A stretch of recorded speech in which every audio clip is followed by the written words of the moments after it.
And welcome back to Phoenix International Raceway. Here in the desert, a little bit south of Avondale, Arizona, just to the west of downtown Phoenix. And this little racetrack, just over a mile, that so many will describe as a short track.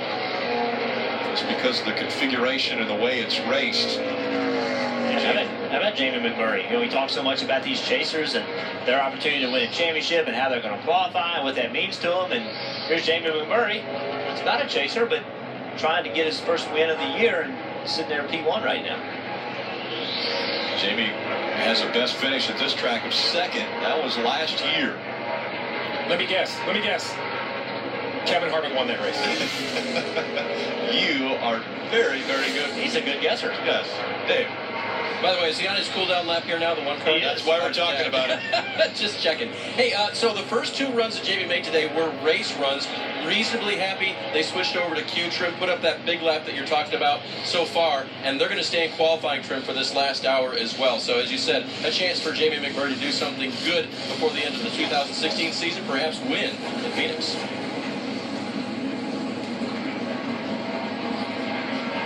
As McMurray pulls it into the garage.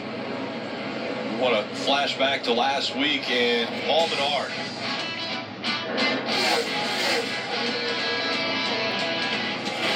Running well throughout the qualified very well, struggled during the race, had a tire go down after he luckily spun and didn't hit anything, and then came on pit road and the tire man was leaning over the tire and the tire actually exploded.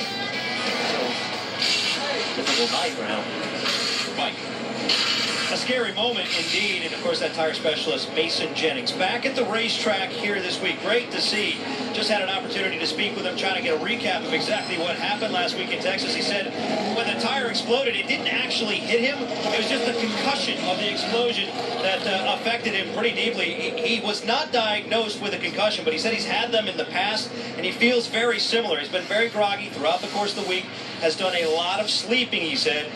Didn't have to go to work this week. He was lucky about that, but was able to get on the airplane and fly out here to Phoenix. Says he still is having a bit of a headache, but he's happy to be back on the job and is ready to go here this week. He's a gamer, ready to get through here this weekend, but obviously a scary moment in Texas indeed for Mason Jennings.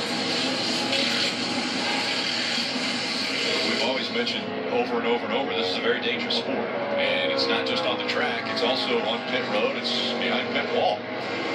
We saw a year ago at Pocono, two vehicles slide coming out of turn 3 at Pocono and slam into the pit road wall. Things were flying.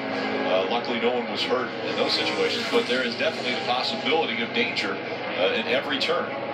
So we take a look at A.J. Allmendinger on track.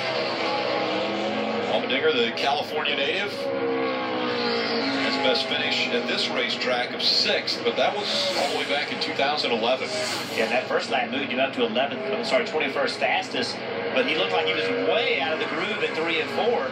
Still moved up the board. I would expect this lap would move him up a little bit higher.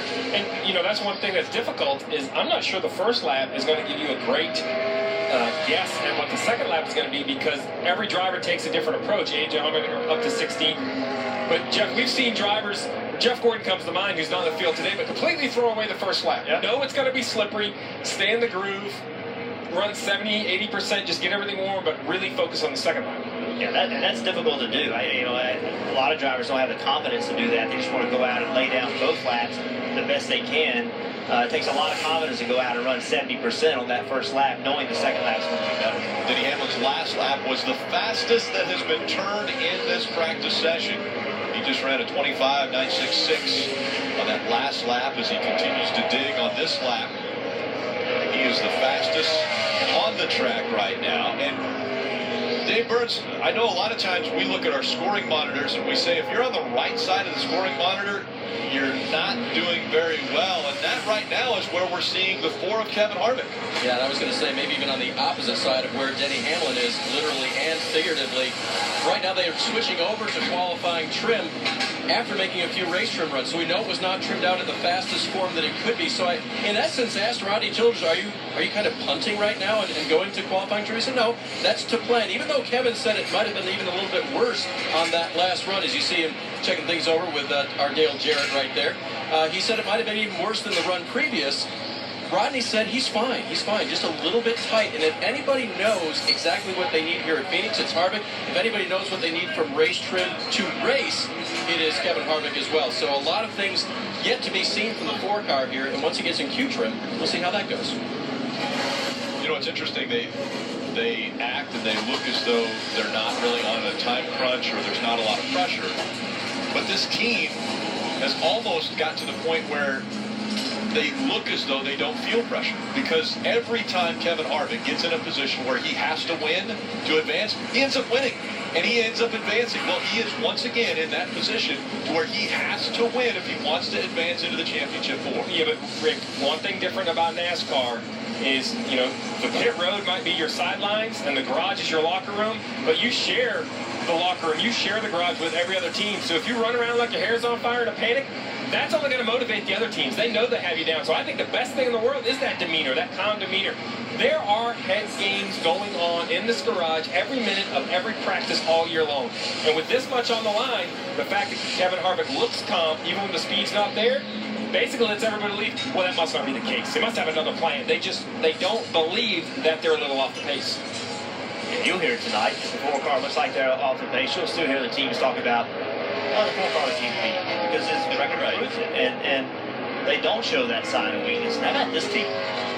95 with Michael McDowell, 11th fastest, continue to impress. Yeah, they have really, the second half of the season has been amazing for this 95 team. Michael McDowell.